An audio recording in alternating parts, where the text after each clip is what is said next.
Now going over to the business blunder of the day, you have Ryobi lawnmowers being recalled, or some people call them cryobi.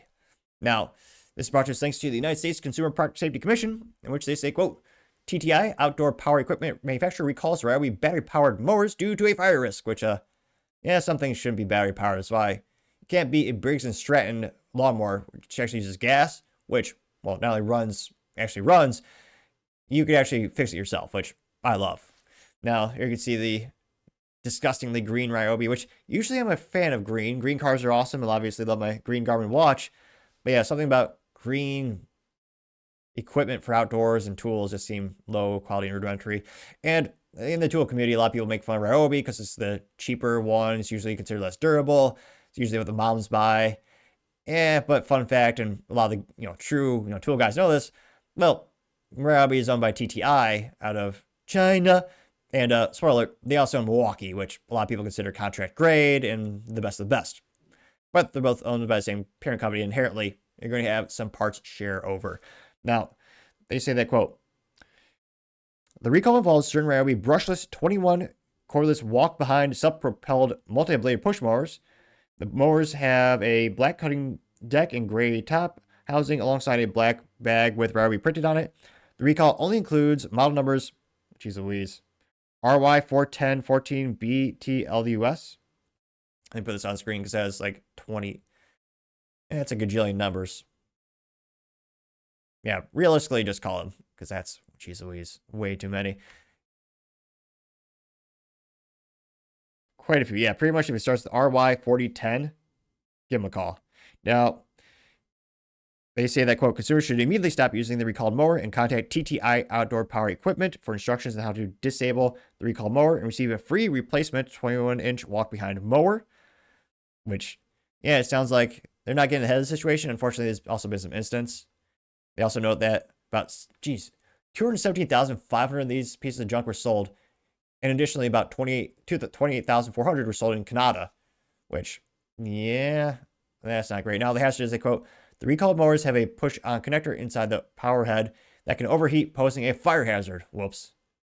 And there you can see that little, if you pop the top of the funny looking thing, the label inside is where you'll see the actual model number and serial number, so you can call them and let them know what it is and see if it's actually affected by you, or rather, if it's actually affected by the recall specifically.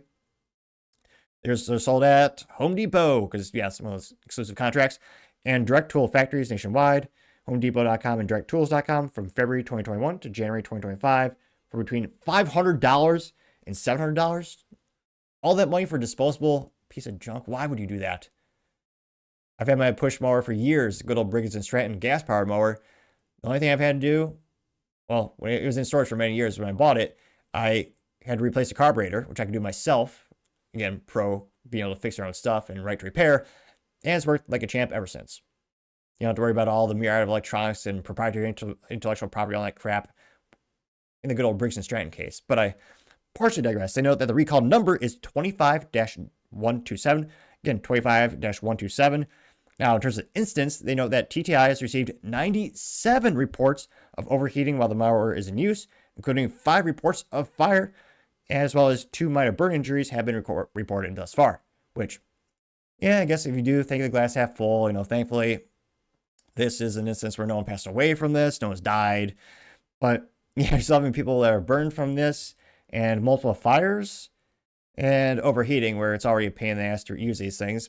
So, not great news for a company that's trying to go even more and expand their portfolio, sending more stuff, which, again, DeWalt and all the major manufacturers are doing this, where you have one battery to rule them all and put in all your crap, which is bad when the batteries inevitably die, but nevertheless, another topic for another time, perhaps. And people are going to make fun of Ryobi for not being, like, what is perceived as one of the best quality tools out there. So to have such a big recall on a product that's supposed to be, pretty profitable for the company, again, $500 to $700 for that thing, gotta say, Ryobi, that is certainly the business blunder of the day. Thank you, everyone, for taking the time to tune in today. Again, try to get to 5,000 subscribers by the end of the month, so if you can click that button, I greatly appreciate it.